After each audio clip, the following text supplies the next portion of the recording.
This video is sponsored by the beautiful people over at Gameforge. Now tell me, what would you do if your kingdom was attacked? And by attacked, I mean a horde of rampaging monsters known as the wait a minute. Enkabloshans. Yeah, them. What if they attacked your home, your people, your kingdom? And if your answer was to set them on fire, then yeah, you'd be right. But unless you burn the entire world down with them, stopping these beasts would be a nigh impossible task. And so you waken from this ferocious battle with a mild concussion, but more likely a severe hangover because maybe you went into battle after a few too many drinks in the tavern. And whilst the doctor asks you if you know what day it is, you've only got one thing in your mind. Revenge.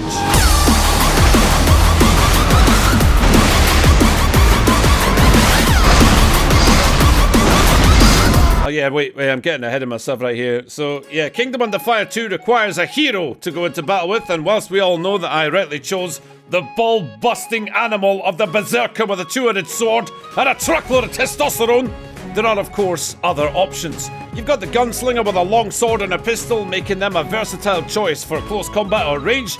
You got the spell sword as a challenge. Sweet Jesus! Wasn't expecting that. Yeah, well, she's a talented combat specialist with a healthy dose of magic mixed into her ability. Let's just move on. Here's me, of course, with a gigantic two-handed sword and gauntlets oozing with dark energy, which I'll talk about shortly. If you're a coward, you can choose to wield the bow and arrow, and of course, what hero list would be complete without a wizard in the form of an elementalist? Having seen what groups of wizards can do later on in the game, I would like to make one of these characters afterwards and have another bash at the story. Once, of course, I have cleaved every insect on this planet. Yeah, once I've cleaved them in half, I'll make a wizard. So if that field of view on the battlefield was confusing for you, let me back up a bit and explain what's going on without ruining the story for you, of which there is much, by the way, which you can easily skip through if you just want to smash anything. And alright, maybe I skipped a fair bit of it too, because I'm not here to talk, I'm here to... Your hero is a respectable middle-rank officer amongst the legends of the kingdom, such as the venerable General Glenn, and once you prove yourself to him, you'll be gently inducted into a smoothly interchangeable battle format that merges the real-time strategy with the hack and slash. Essentially, you can seamlessly swap between getting up close and personal to zooming out and using your troops' key abilities and maneuver them into positions that will turn the tide of war in your favour. Personally, I just tend to forget about them and try to solo every single mob that I can, but eventually you will run into units like orc commanders and massive ogres that make you realise the value of having pawns in chess. And once you are finished decimating the field, restoring liberty to the denizens of the kingdom and collecting the loot from your fallen foes, you are awarded a rank for your efforts. I tend to get D, which if I'm not mistaken, stands for Destroyer. Alright, I'm just chilling outside town here, and I thought I would just talk you through, while I'm in the game, some of the things that I really enjoy about the combat. Because let's face it, that's all we really care about when you play a game like this. The story's all good and well, but you have to know that when you shove your sword into something's flesh, that it feels good. Now, as you can see on the bottom middle there, we've got my action bars, and they're numbered 1 to 8, and on the right of that, I'll just activate my cursor and show you. Yeah, we've got my consumables for my potions and whatnot, for when I, dive in a little bit zealously and end up needing to take them because I forgot to take my troops with me. Okay, it happens every time. And then there's my minimap on the bottom right there. And on the left, you've got the world chat as well. This does have a very much like an MMO feel to it. The NPCs, you can speak in trade chat. There's auction houses, there's vendors, you can pick up new gear and all the rest of it. And by the way, what does that say on the left? Guilda Española busca nuevos miembros Wispiad. I think that means it's a Spanish guild and they decapitate all new members. My Spanish is a little bit rusty, but I'm pretty sure that's what it means. Anyway, the action bar right there has a better explanation of your skills and what you can do with them when you open this spell book right here. So that's the activating skills. That's your action bar ones. They go down this column here. And then you can see you got chain skills, first and second, and literally it will tell you when you do that one. So you got your charging skill. Then in the middle of doing that, you can left click during it and activate Fury Slash, and then during Fury Slash you can activate Earth Cleaver. Now this all culminates in combo lists. So it will show you all the different things you can do, and this is an advanced combo. This is chaining different skills together. I love the way this is laid out because you've got the main skill in the middle, and if it's a left click, it's put on the left side, and if it's a right click, it's on the right. It's really, really easy to understand, and it makes you feel like you're actually learning something, although we all know the moment you close this menu that's going to be the death of your memory as well. So, but that's alright, not a problem. Here is the mastery skills. These are talents, and for me there is the Dark Mastery or the Greatsword Mastery for the Berserker, and of course we chose the Greatsword Mastery because all we care about is getting that. Is bleeping out the swear words in a sponsored video, so I've just edited out what I said before, but rest assured it was mighty and alliterative and very, very clever, using big boy growing up words. But these these are the points I've spent so far. We've got the charging slash, the sprint, and yeah, I've got some quick evasion in there as well. And you know, I think that these skills look awesome. This frenzied sword thing, I cannot wait to get that. If you look at the little video underneath, that looks friggin' awesome. And that actually goes into one of the combos further down. I'm pretty sure I saw that somewhere.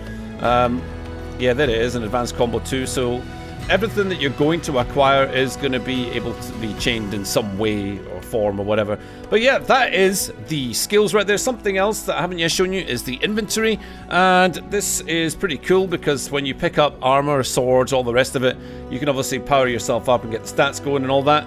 You can also change how you look. There's cosmetics, but I'll talk about that in just a little bit as well.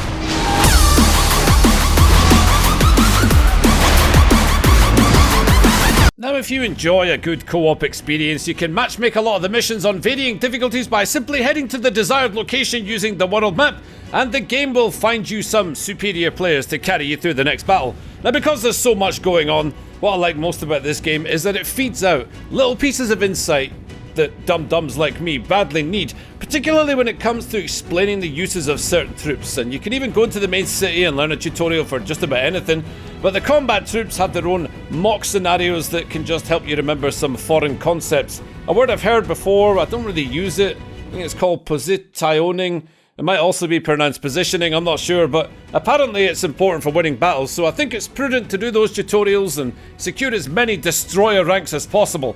With the level cap currently at 30, even while I'm sitting at level 14, I can already feel that controlling 2 or 3 of these extra troops on top of smashing everything, yeah, it's already challenging at times. And a quick look at the barracks menu shows that you can have up to 8 at once by the time you get to level 23 and beyond. So I can only imagine how many games I'm going to be alone and surrounded by scorpions because I forgot to press a key, the one that commands them all to follow me into the trap that I'm undoubtedly going to get baited into.